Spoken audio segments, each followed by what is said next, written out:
Então vamos lá, terceira parte. Então o estudo, como dito na primeira introdução, o primeiro ponto que nós devemos observar nessa oração é qual é o sentido que Jesus veio trazer no contexto histórico e cultural da época. Ele veio quebrar justamente paradigmas religiosos, né, de rituais e políticos da época, né?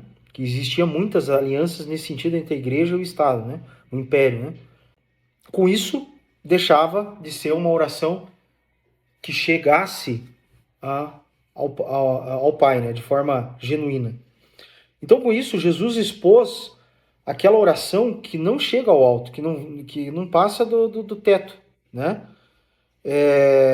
Que são vãs repetições ritualísticas que são feitas de forma automática.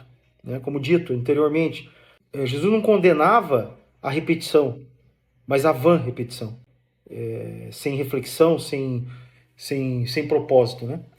Essas vãs repetições eram usadas por líderes religiosos, os mais devotos da época, que ele cita ali em Mateus 6:7, né? Que fala ali que essas vãs repetições eram os seus deuses, né?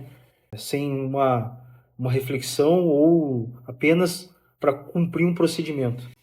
Então, o que Jesus fez nesse primeiro momento?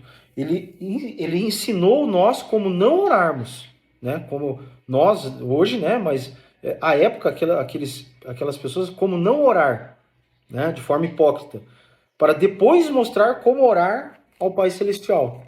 Então, basicamente, quando Jesus ele nos ensina, ele faz uma distinção literal do significado do versículo 6, 9, né? Do capítulo 6, versículo 9, que ele fala assim: portanto, orem assim, e não, portanto, repetem assim. É diferente, né, esse processo. Então, portanto, orem assim, né? Jesus não condenava, mais uma vez, as repetições, ele aponta vãs repetições sem sentido e para cumprir um ritual. Então, Jesus ele operava naquele contexto histórico daquela ocasião para a comunidade a qual ele estava inserido. Né? E a gente traz hoje, aos nossos dias atuais, que muitas vezes a gente cai nesse, eu digo por mim mesmo, né? A gente cai nessa ritualística, nesse automático, né?